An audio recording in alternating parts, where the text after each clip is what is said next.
უბრალო რეკეტი, ქურდები თუ სხვადასხვა და მათ უწევდათ რომ ხარკი გაეღოთ თავიანთი სულ მცირე საწარმოსგან. ეხლა ესეთი რამე არ ხდება ნამდვილად და ბიზნესი ასე თუ ისე, ეხლა ხედავთ რომ სოფლიო კრიზისია. ჯერ ერთი ეს ხო არის არა, მაგრამ რა შედარებაა იმასთან, რაც იყო, ჩვენ შეგვიძლია მხოლოდ შევადაროთ, ჩვენ კი არ ვართ კმაყოფილი. ღმერთთან დაამთავროს რომ კმაყოფილიყო, მე რო კმაყოფილი ვიყო, მე აქ არ ვიჯდებოდი. ძალიან კაი პროფესია მაქვს და ვიქნებოდი იმ პროფესიაში მშვენივრად. მაგრამ მე სწორედ მგონია რომ რამდენადაც მეტ პრობლემას ვხედავ, მით მეტად ჭირდება ჩემ ქვეყანას და არავინ მართლს ან ვიღაცას მეტი დახმარებაც და თუ მე რამე შემიძლია ამ სფეროში, ნებისმიერ სფეროში გავაკეთო, მე ამაზე უარს არასდროს არ ბატონო, აი ქალბატონ ნინო ბრძანებდა რომ საზოგადოების უმრავლესობის აზრია რომ უმრავლესობის აზრი ეს იყოს უმრავლესობა იქნებოდა ქალბატონ ნინო ვისაც წარმოადგენს. ანუ უმრავლესობის აზრი მე ვფიქრობ რომ არის ის, ვინც წარმოადგენს უმრავლესობას. საზოგადოების ჩემი აზრი ასეთია, იცით რა, როგორი რომ არა ადამიანის უფლებები თავისუფალია მედია სასამართლო. აი ამაზე ბრძანებდა ქალბატონ ნინო. იცით როგორ არის? რა თქმა უნდა არის უკმაყოფილება. მე თვითონ დავდიოდი თქვენ ალბათ გახსოვთ საარჩევნო კამპანიის დროს მთელი საქართველო მოვიარეთ ამ რაღაც ავტობუსით. და ძალიან ბევრ ხალხს შევხვდით, ძალიან ბევრ ხალხს. მე მართლაც არ მეგონა, რომ ამდენი ხალხი, ეს არ იყო კმაყოფილი ხალხი. ნამდვილად არ იყო კმაყოფილი ხალხი, მაგრამ ეს იყო ხალხი, ვისაც ჰქონდა იმედი, რომ ჩვენ შეგვიძლია რაღაც შევცვალოთ. ეს არ იყო კმაყოფილი ხალხი. გასაგებია.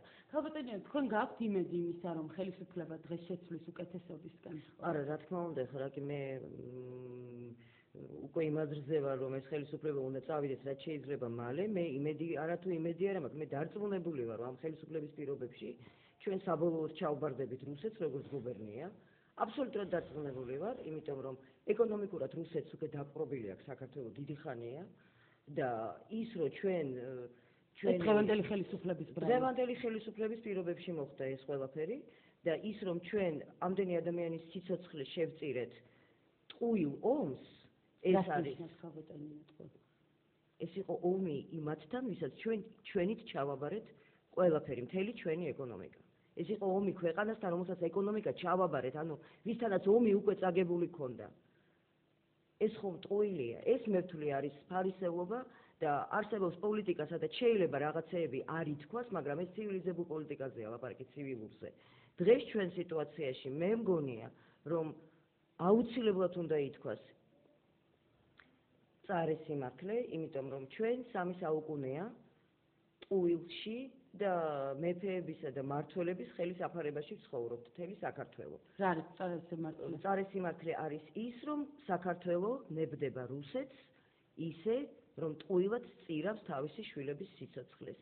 ანუ ბრძოლა არის საჭირო არა იარაღით, არამედ ტვინით თქვენ კაცოც ჩვენ უყაშულსაც ალბათ იგივეს შეუცვლიდით. კი, რა თქმა უნდა, კაცოცა იყო გმირობის მაგალითი, მაგრამ გმირობა არ არის პოლიტიკა.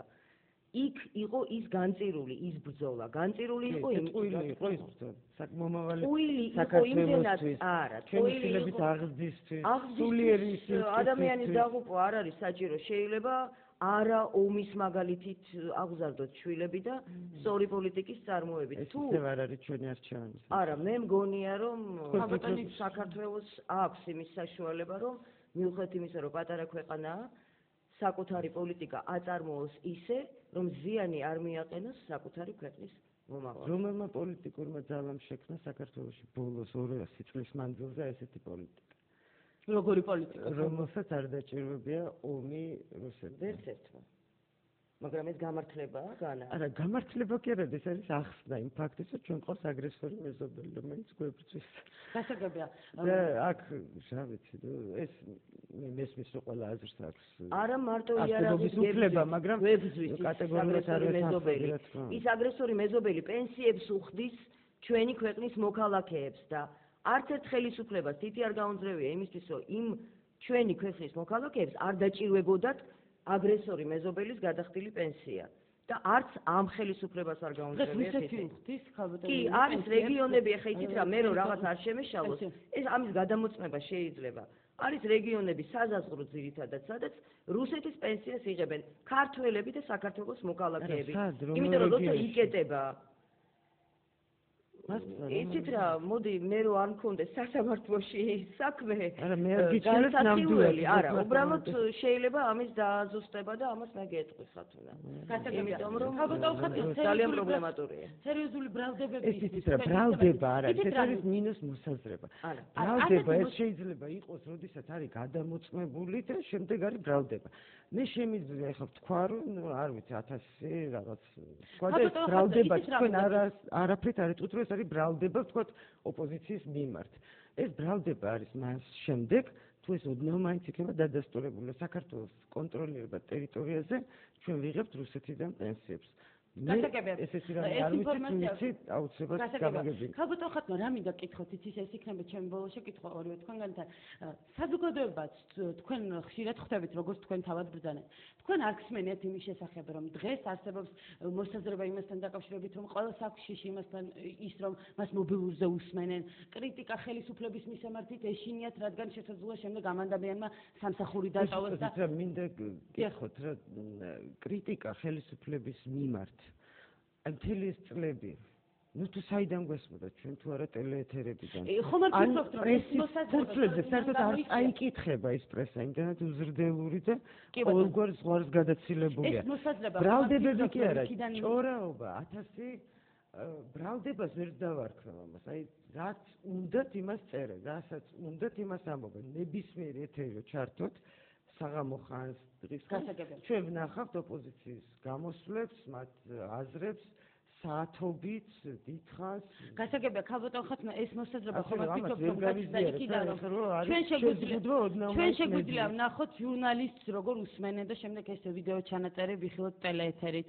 თქვენ ალბათ გახსოვთ რომელ ჟურნალისტს ტელეკომპანია იმედი ჟურნალისტის აუდიო ჩანაწერი მოვისმენთ ფარული ჩანაწერი ჩვენ გვაქვს საშუალება ტელეეთერი დაპატიმრებები ვიხილოთ აი ეს მოსაზრება ხომ ტელედაპატიმრებებზე არ მინდა არაფერი გავაკეთო რა თქმა უნდა ეს სრულებითაც არ მომწონს ოქროაშვილის ტელედაპატიმრებებს ალბათ გულისხმობთ და არ მომწონდა ნამდვილად მაგრამ რაც შეეხება შარშანდელი ჩანაწერების გასვას ტელეეთერში ეს ისე კი არ იყო უბრალოდ ჟურნალისტები კი არ ყავდათ აჩემებული და იმათ კი არ უღებდნენ ქონდათ რაღაცა მონაცემები რომ საქართველოში მზადდება სახელმწიფო გადატრიალება და აი ამაში ვინც შეიძლებოდა ყოფილიყო ჩართული ანუ აი ამ პირებს ვისთანაც ჰქონდათ საქმე ეს არის ჩვენი სამსახურების უბრალოდ მოვალეობა რომ შეიძლება მათაც მოусმინონ და ასე შემდეგ მოიპოვონ რაღაც დამადასტურებელი ან არადამადასტურებელი მოსაზრება ამასთან დაკავშირებით და შემდეგ ჩვენ ვიხილეთ სხვათა შორის შესანიშნავი დადასტურება ამისთვის თუმცა მართლა ესე იყო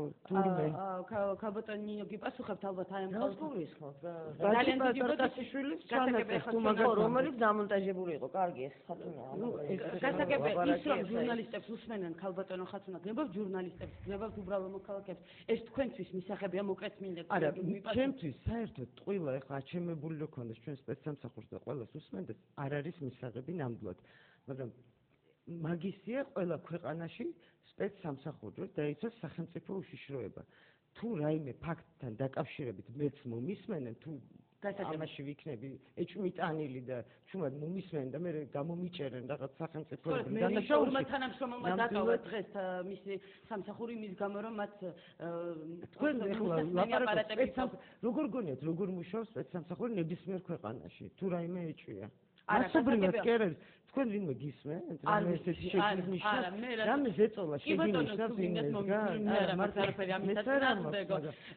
შეგინიშნათ ან ზეწოლა ან გასაგებია რეკლამა გასაგებია ქალბატონ ხათუნა თუმცა ეს პრობლემა არსებობს არა რასაკვირველია პირადად ჩემი მისამართით არა მაგრამ საზოგადოებაში მერწმუნეთ რომ ეს აზრი არსებობს ჟურნალისტებისგან გაგიგიათ ჟურნალისტებისგან უბრალო მოქალაქეებისგან იმის გამო რომ ეს პრეცედენტი არსებობს რომ ტელეეთერი ჩვენ შეგიძლიათ ვნახოთ ჟურნალისტის აუდიო ჩანაწერი ეს რადგან ეს პრეცედენტი არსებობს ქალბატონო ხათუნა აქედან გამომდინარე არის პრობლემა და მოსაზრება იმასთან დაკავშირებით აუდიო ჩანაწერი რომელიც იყო ბადრი პატარკაციშვილთან ქალბატონო ხათუნა ეს ჟურნალისტი მას ესაუბრებოდა. კი ბატონო, გასაგებია. სამწუხაროდ ვასრულებთ. ორი ჟურნალისტი კი არ ჭორაობდა სხვადასხვა საკითხს. სამწუხაროდ ვასრულებთ დღევანდელ ჩვენს გააცემას ქალბატონ ნინო თქვენ დაგვიჩეკოთ ორი სიტყვით თუ შეგიძლიათ კომენტარი ამ თემასთან დაკავშირებით ვასრულებთ გააცემას. იცით რა, ეს შიშის ფაქტორი მე მგონია რომ მეტწილად უფრო დაშინებს, სწორედ დაშინების მიზნით არის გავრცელებული ეს და